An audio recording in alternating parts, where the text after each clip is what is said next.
Good morning. হ্যাঁ হ্যাঁ, বসো বসো। আমি এই 15 বছর এই স্কুলে পড়াচ্ছি, তোমাদের মতো বাজে ব্যাচ আমি আর একটাও দেখিনি। সবথেকে বাজে ব্যাচ তোমরা। ম্যাম প্রতি বছর এক কথাই বলে। ক্লাস শুরু হওয়ার আগেই আমি বলে দিচ্ছি, আমার ক্লাসে কোনো রকম ডিস্টার্ব হোক আমি এটা চাইবো না। যারা যারা আমার ক্লাস করতে চাও না তারা ক্লাস থেকে বেরিয়ে যেতে পারো। হ্যাঁ দেখ ম্যাম কি বলছেন। দুজন থাকলে আমি দুজনকেই পড়াবো। আমি তো আগে যাব। ও, তুমি ক্লাস থেকে বেরিয়ে যাচ্ছ তাই তো? ম্যাম আপনি তো বললেন যাদের ক্লাস করতে ইচ্ছা করছে না তারা বেরিয়ে যেতে পারে। বাবা বাবা বাবা, আমি বললাম আর তুমি চলে যাচ্ছ টং টং করে।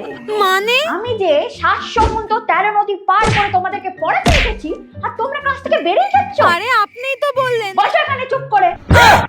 এই তুমি তোমার কালকে গার্জেনটাকে নিয়ে আসবে। কালকে যদি গার্জেনকে না নিয়ে এসেছো তোমাকে কিন্তু আমি ক্লাসে অ্যালাউ করব না, আমি বলে দিচ্ছি। না না না না ম্যাম প্লিজ প্লিজ প্লিজ মাকে ডাকবেন না। কান ধরে দাঁড়াও। হ্যাঁ যত দোষ সব আমারই হয়। এই তোরা হাঁ করে দেখছিস কি? বল বল, পড়াবো।